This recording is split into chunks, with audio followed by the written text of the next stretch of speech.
Howdy, this is our Fight Club movie assignment. A case presentation by Greebon and Madelyn Woodliff.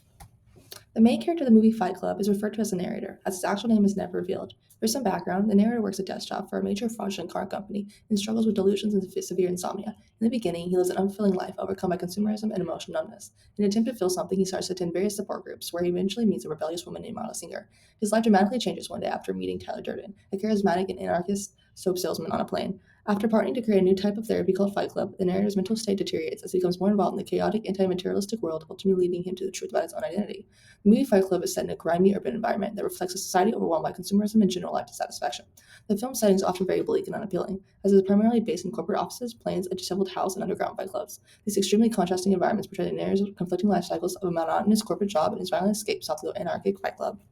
Diagnosis. The narrator in Fight Club has dissociative identity disorder, previously known as multiple personality disorder. This disorder is defined in the psychology textbook as a disorder in which people present with more than one personality, each with its own pattern of perceiving and interacting with the world.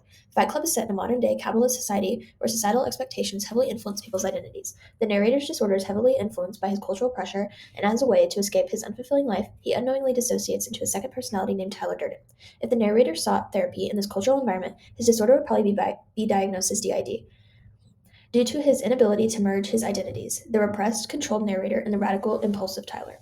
While DID is recognized in many cultures, we do not think it is diagnosed at all. In Western culture, DID is typically analyzed as a psychological condition, often resulting from trauma or extreme stress. However, in other societies that do not acknowledge or understand mental disorders, DID might be interpreted as spiritual or supernatural phenomena, such as possession.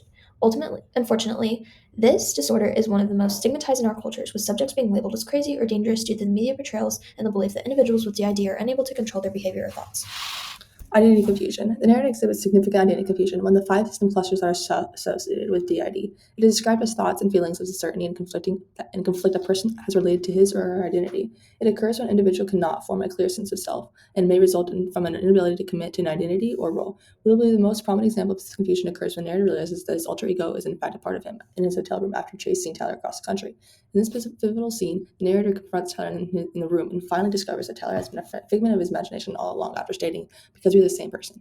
Even after playing the reality of all the film's events in his head, he still refuses to believe the truth.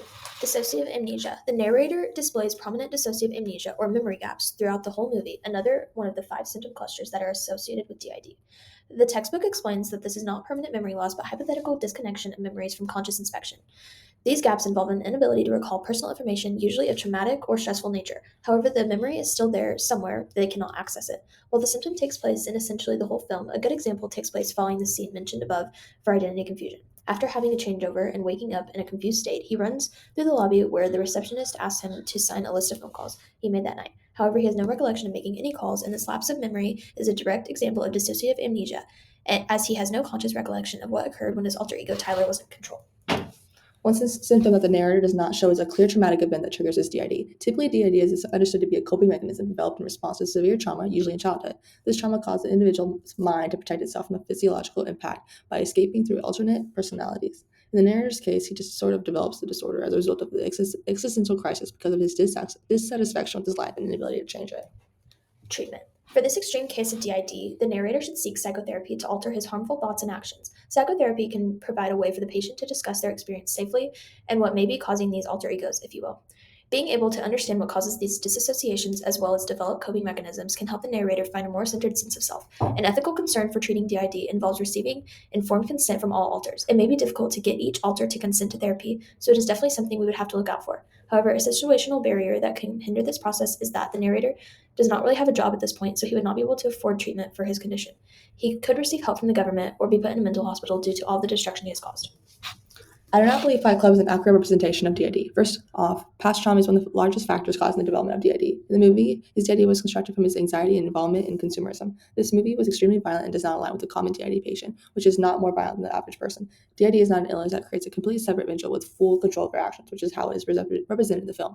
This disorder is commonly linked to trauma, which was not mentioned in the narrator's backstory. The dramatic portrayal of DID and many others created an unrealistic depiction of these mental illnesses and how they truly affect the daily lives of those who struggle with them. If we base every mental disorder off of how they are portrayed in films, we have a completely incorrect view of mental illness. It is so important that you do your research on mental illness and not always believe the dramatic depiction from movies and TV.